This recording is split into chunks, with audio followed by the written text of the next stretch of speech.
இன்றைக்கி நம்ம பார்க்க போகிறது கும்பராசி. இந்த கும்பராசி இந்த சூரிய பயிற்சி எப்படி இருப்பாங்க? ஏன்னா கும்பமே என்ன சொல்கிறது, கும்பம்னா அது நம்மளே அண்ணாந்து பார்த்து கும்பிடுறதா கும்பம்.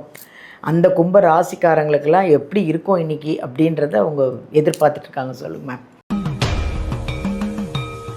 கம்யூனிகேஷன் அப்படிங்கிறது உங்களுக்கு நல்லாவே இருக்குது. குழந்தைகள் சார்ந்த நிகழ்வுகள், குழந்தைகளுடைய படிப்பு சம்மந்தமான நிகழ்வுகளும் ரொம்ப நல்லாவே இருக்குது.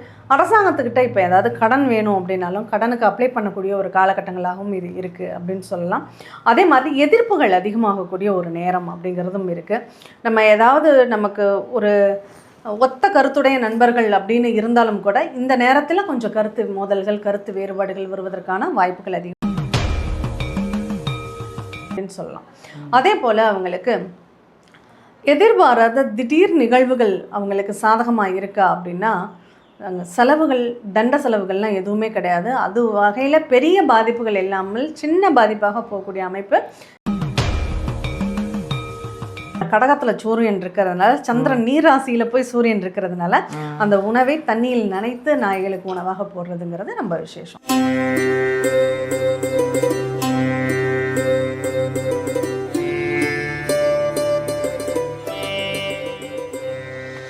எல்லாருக்கும் வணக்கம். நான் உங்கள் பாலாம்பிகா. எங்கள் ஜோதிடர் யுகம் சேனல் வியூவர்ஸ் அனைவருக்குமே ஒரு மகிழ்ச்சியான ஒரு வணக்கம் அப்படின்னு நான் சொல்லணும். ஏன்னு கேட்டால், எங்கள் ஜோதிடர் யுகம் சேனலை இவ்வளோ பிரபலமாக்கி உங்கள் சப்போர்ட்டெல்லாம் கொடுத்து, உங்கள் கமெண்ட் எல்லாம் கொடுத்து, எங்கள் ஜோசியர் சொல்கிற அத்தனை விஷயங்களும் நீங்களும் அதை ஃபாலோ பண்ணி பரிகாரம்லாம் பண்ணி ரொம்ப நல்லாயிருக்கும் அப்படின்னு நீங்கள் அந்த கமெண்ட் கொடுக்கும்போது எங்களுக்கு அவ்வளோ சந்தோஷமாக இருக்குது. இன்னும் உங்களுக்கு என்னென்ன நிகழ்ச்சி, என்னென்ன விஷயங்கள்லாம் உங்களுக்கு கொண்டுட்டு வரணும் அப்படின்னு நாங்கள் அலசி ஆராய்ஞ்சிட்ருக்குறோம். ஓகேவா? அதில் இப்போது இன்றைக்கி ஒரு அருமையான ஒரு சூப்பரான ஒரு ஜோதிடரை பார்க்குறோம். அவங்க வேறு யாரும் இல்லைங்க, ஏஎல்பி ஜோசியர் சாந்தி தேவி ராஜேஷ்குமார் அவர்களை தான் நம்ம சந்திக்க போகிறோம். அவங்க அஸ்ட்ராலஜர் மட்டும் இல்லைங்க, அஸ்ட்ராலஜரை கற்றுக் கொடுத்துட்ருக்காங்களாம். அது ஒரே மாதத்தில் நீங்கள் ஜாதகம் பார்க்கணும், ஜாதகத்தை கற்றுக்கணும் அப்படின்னா ஒரே மாதத்துலேயே கற்றுக் கொடுப்பாங்களாம், அதுவும் ஆன்லைனில். அதனால் யாருக்கெல்லாம் விருப்பம் இருக்கோ நீங்கள் எங்கள் சாந்தி தேவி மேம்கிட்ட நீங்கள் அழகாக கற்றுக்கலாம், ஆன்லைன்லேயே கற்றுக்கலாம். எங்கேயும் நீங்கள் அலைய வேண்டிய வேலையும் கிடையாது, சூப்பராக கற்றுக்கலாம். அப்படிப்பட்ட ஒரு இன்றைக்கி எங்கள் ஜோசியர் சாந்தி தேவி ராஜேஷ்குமார் அவர்கள்கிட்ட இன்றைக்கி சூரிய பெயர்ச்சி, ஜூலை மாதத்தில் வர சூரிய பெயர்ச்சி எப்படி இருக்கும் இந்த 12 ராசிக்கும் அப்படின்னு தான் இன்றைக்கி அவங்கள கேட்டு தெரிஞ்சுக்க போகிறோம். எல்லாம் ரெடியாக இருங்க. 12 ராசிக்காரங்களும் ரெடியாக ஸ்கிப் பண்ணாமல் ஃபுல்லாக பாருங்கள். ஓகேவா? அவங்கள சந்திப்போம். வணக்கம். ஜோதிடர் யுகம் நேயர்கள் அனைவருக்கும் வணக்கம். இந்த நாள் இனிய நாளாக அமைய வாழ்த்துக்கள். அழகாக சொன்னீங்க மேம். சொன்னதே அழகாக இருந்தது நீங்கள் சொன்னது. இப்போது மேம், நிறைய விஷயங்கள் நம்ம பேசிகிட்டே தான் இருக்கிறோம். இன்றைக்கி சூரிய பெயர்ச்சி எப்படி இருக்கும் அப்படின்றத பார்க்க போகிறோம். இந்த ஜூலை மாதத்தில் தான் வருது, பட் எனக்கு என்ன டேட்டுன்னு தெரியல, நீங்கள் தான் சொல்லணும். என்றைக்கு அந்த ஜூலை மாதத்தில் சூரிய பெயர்ச்சி வருது, அது எப்படி இருக்கும் 12 ராசிக்கும்?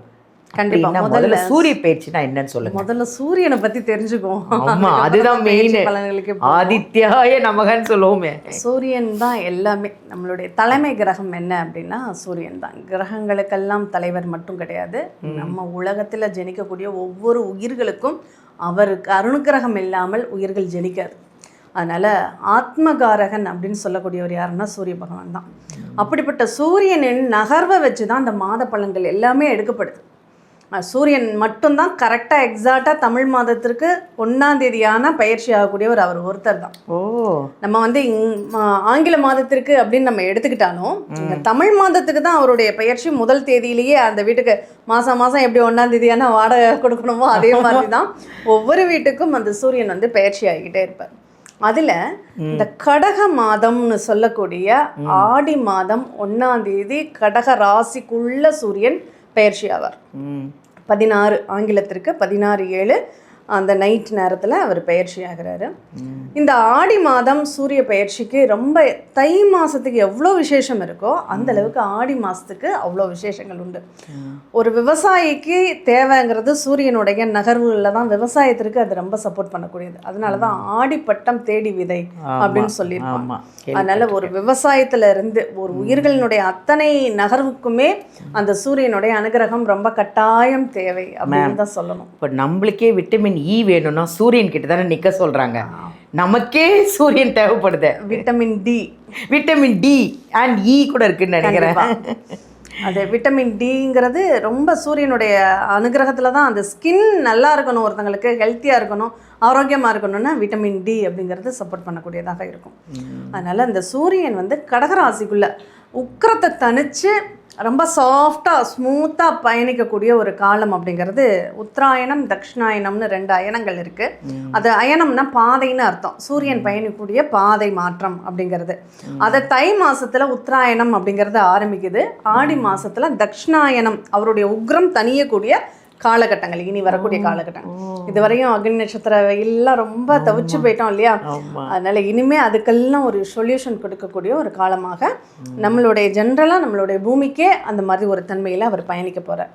இப்போ இந்த கடகத்துக்குள்ளே வரக்கூடிய இந்த சூரியனுக்கு ஒரு 2 பவர் இருக்குது அப்படின்னு சொல்லலாம். ஒன்று, நம்ம சூரியன் சந்திரன் தான் ரொம்ப ரொம்ப விசேஷமான கிரகங்கள். நம்ம கண்ணால் முழுமையாக பார்க்கக்கூடிய கிரகங்கள் எதுன்னா அந்த சூரியனும் சந்திரனும் தான்.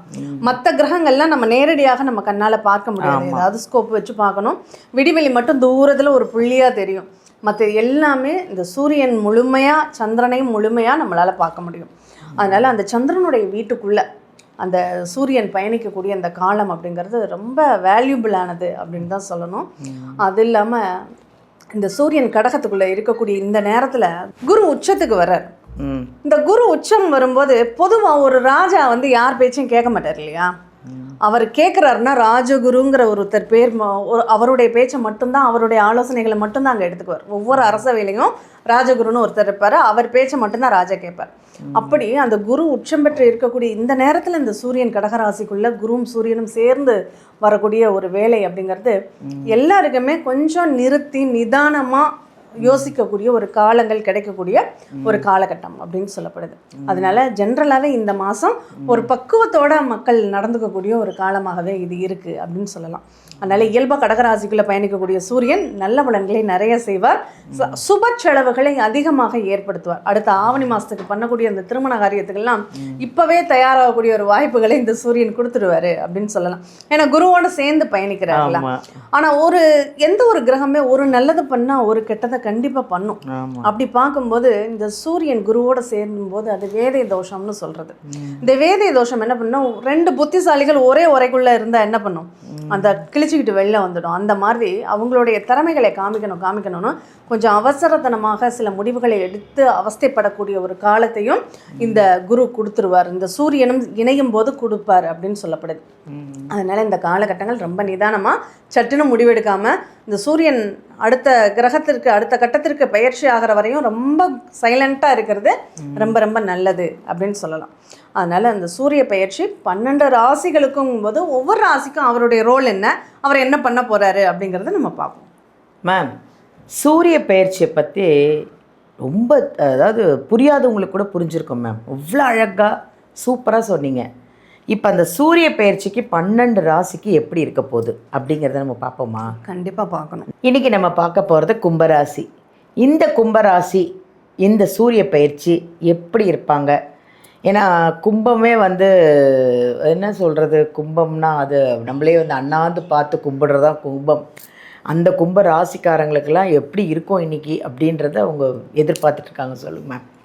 கும்பத்தை பொறுத்தளவில் சூரியனுடைய ரோல் என்ன அப்படின்னா, நண்பனாக பயணிக்கக்கூடியவர் சூரியன். நம்ம கூடவே சப்போர்ட் பண்ணக்கூடியவர். நம்மளுடைய உன் நண்பனை பற்றி சொல்லு, உன்னை பற்றி நான் சொல்கிறேன்னு சொல்லுவாங்க இல்லையா? அந்த மாதிரி இந்த சூரியனை வச்சு அவங்களுடைய கும்பத்தினுடைய கேரக்டரை ஜட்ஜ் பண்ண முடியும். அந்த அளவுக்கு சூரியன் இவங்களுக்கு பலத்தை தரக்கூடியவராக இருப்பார். முதுகெலும்பு மாதிரி செயல்படக்கூடிய கிரகம் யாருன்னா இந்த சூரிய பகவான் அப்படின்னு சொல்லலாம். இந்த சூரிய பகவான் என்ன பண்ணுறாரு, 6ஆம் இடத்துல இருக்கார். இந்த பயிற்சிங்கிறது சூரியன் கும்பத்திற்கு 6ல் இருக்கார். அப்போ 6ல் இருக்கும்போது முதுகு தண்டுவடம் சார்ந்த பிரச்சனைகள் வலிகள் வரக்கூடிய ஒரு காலம் இந்த காலகட்டங்களாக இருக்குது. கணவன் மனைவிக்குள்ளே கொஞ்சம் கருத்து வேறுபாடுகள் சின்ன சின்ன பிரச்சனைகள் வரக்கூடிய ஒரு காலமாகவும் இருக்குது. சந்தர்ப்ப சூழ்நிலைகள் எனக்கு எகென்ஸ்டாக இருக்குது அப்படின்னு சொல்லக்கூடிய வார்த்தைகளும் இந்த மாதங்களில் அதிகமாகவே உண்டு. அப்போது கடனே வாங்கலைன்னாலும் இந்த காலகட்டங்கள் கடன் வாங்கணும். மனைவி கூட இல்லை கணவன் கூட வெளி பயணங்கள் அலைச்சல் அப்படிங்கிறது அதிகமாக இருக்கும். அவருக்கு வருத்தத்தை தரும், இவங்களுக்கு அலைச்சலை தரும் அப்படிங்கிற ஒரு சூழ்நிலை. அப்போ கணவன் மனைவி உறவு நிலைகளுக்குள்ள ரொம்ப விட்டு கொடுத்து போகிறது இந்த மாதம் ரொம்ப நல்லது. கோபத்தில் வார்த்தைகளை விடக்கூடாது. வார்த்தைகளை விட்டால் அது அவங்களுக்கு பெரிய பிரச்சனையில் கொண்டு வந்து விட்டுடும் அப்படிங்கிற ஒரு அமைப்பு இருக்குது. அதே சமயம் வருமானத்தை பொறுத்தளவில் ரொம்ப நல்லா இருக்குது. வருமானம் சார்ந்த நிகழ்வுகள் அவங்களுக்கு சாதகமாகவே அமையுது. கம்யூனிகேஷன் அப்படிங்கிறதும் அவங்களுக்கு நல்லாவே இருக்குது. குழந்தைகள் சார்ந்த நிகழ்வுகள், குழந்தைகளுடைய படிப்பு சம்மந்தமான நிகழ்வுகளும் ரொம்ப நல்லாவே இருக்குது. அரசாங்கத்துக்கிட்ட இப்போ ஏதாவது கடன் வேணும் அப்படின்னாலும் கடனுக்கு அப்ளை பண்ணக்கூடிய ஒரு காலகட்டங்களாகவும் இது இருக்குது அப்படின்னு சொல்லலாம். அதே மாதிரி எதிர்ப்புகள் அதிகமாகக்கூடிய ஒரு நேரம் அப்படிங்கிறதும் இருக்குது. நம்ம ஏதாவது நமக்கு ஒரு ஒத்த கருத்துடைய நண்பர்கள் அப்படின்னு இருந்தாலும் கூட இந்த நேரத்தில் கொஞ்சம் கருத்து மோதல்கள், கருத்து வேறுபாடுகள் வருவதற்கான வாய்ப்புகள் அதிகமாக இருக்குது. அப்போ இந்த நேரத்தில் ஒன்றா போய் கருத்து பரிமாற்றங்களால் பிரச்சனைகள் வருவதை விட இந்த நேரத்தில் கொஞ்சம் தனித்தனியாக இருந்துக்கிறது, நட்பு பாராட்டாமல் இருந்துக்கிறது, ரொம்ப டிஸ்டன்ஸ் மெயின்டைன் பண்ணுறது இந்த காலகட்டங்களில் ரொம்ப நல்லது அப்படின்னு சொல்லலாம். அதே போல் அவங்களுக்கு எதிர்பாராத திடீர் நிகழ்வுகள் அவங்களுக்கு சாதகமாக இருக்கா அப்படின்னா செலவுகள், தண்ட செலவுகள்லாம் எதுவுமே கிடையாது. அது வகையில் பெரிய பாதிப்புகள் இல்லாமல் சின்ன பாதிப்பாக போகக்கூடிய அமைப்பு இந்த நேரத்தில் நல்லாயிருக்கு. கோர்ட்டு கேஸு டைவர்ஸ்னு இருக்கிறவங்க கூட கொஞ்சம் ஒரு பஞ்சாயத்து பேசி கொஞ்சம் ஓரளவு சாதகமாக போகக்கூடிய ஒரு வாய்ப்புகளும் இந்த நேரத்தில் கொஞ்சம் அதிகமாக இருக்குது அப்படின்னு சொல்லலாம். சரி, இந்த காலகட்டங்கள் அப்பா சார்ந்த நிகழ்வுகள் அப்படிங்கிறது, தந்தை சார்ந்த நிகழ்வுகள்ங்கிறதும் அவங்களுக்கு அப்பாவின் ஆரோக்கியத்தில் கொஞ்சம் பிரச்சனைகள் வரக்கூடிய ஒரு வாய்ப்புகள் இருக்குது. அதை மட்டும் கொஞ்சம் பார்த்துக்க வேண்டியிருக்கும் அப்படின்னு சொல்லப்படுது. மற்றபடி இவங்களுக்கு சூப்பராக இருக்குது. இவங்களுடைய கும்பத்தை பொறுத்தளவில் இந்த 6ல் இருக்கக்கூடிய குரு உடல் உஷ்ணத்தை, வயிற்று வலி அதிகப்படுத்தும். அப்போ சாப்பிடக்கூடிய உணவுகளில் கொஞ்சம் கவனமாக, ரொம்ப ஹார்ட் ஒர்க் இல்லாமல் எளிமையான ஜீரணமாகக்கூடிய உணவுகளாக எடுத்துக்கிறாங்க அப்படின்னா ரொம்ப ரொம்ப நல்லாயிருக்கும். இவங்க கோதுமை மாவாக பயன்படுத்திக்கிறாங்க, இல்லை கோதுமை குருணையாக பயன்படுத்திக்கிறாங்க அப்படின்னா ரொம்ப நல்லாயிருக்கும். இந்த நேரத்தில் இவங்க ஒரு கோவிலுக்கு ஏதாவது தானம் கொடுக்குறாங்கன்னா உடைத்த கோதுமையை தானமாக கொடுக்கறது ரொம்ப ரொம்ப நல்லது. அதே மாதிரி நாய்களுக்கு கோதுமை உணவுகளை பிஸ்கெட் கொடுக்கறது இதெல்லாம் நல்லா இருக்கும் அப்படின்னு சொல்லியிருக்கு. அதை தண்ணியில் நினைச்சு போடுறதுங்கிறது ஒரு பரிகாரம். ஓ, அப்படியா? பிஸ்கட் அப்படியே கொடுக்காம, ஏன்னா கடகத்தில் சூரியன் இருக்கிறதுனால, சந்திரன் நீராசியில் போய் சூரியன் இருக்கிறதுனால அந்த உணவை தண்ணியில் நனைத்து நாய்களுக்கு உணவாக போடுறதுங்கிறது ரொம்ப விசேஷம். ஓ, புதுசாக இருக்கு மேம். இதெல்லாம் ரொம்ப அழகாக சொல்கிறீங்க. தேங்க்யூ மேம், நன்றி. வியூவர்ஸ், உங்களுக்கு எங்கள் சாந்தி தேவி ராஜேஷ்குமார் அவர்களுடைய நம்பர் வேணும்னா இந்த வீடியோலேருந்து நம்பர் எடுத்துக்கோங்க. உங்கள் ஜாதகத்தில் எந்த பிரச்சனைனாலும், வீட்டில் ஏதாவது பிரச்சனையா, இல்லை ஜாதகம் பார்க்கணும் அப்படின்னு உங்களுக்கு ஒரு ஆசை இருக்குன்னா மேமை காண்டாக்ட் பண்ணுங்கள். வீடியோலேருந்து நம்பர் எடுத்து அவங்கள நேரிலே சந்தித்தா எனக்கு பெட்டருன்னு தோணுது. அப்படி நேரில் சந்திக்க முடியல அப்படின்னா நீங்கள் ஆன்லைன்லேயும் கன்சல்டேஷன் இருக்குது, ஆன்லைன்லேயும் பார்க்கலாம்.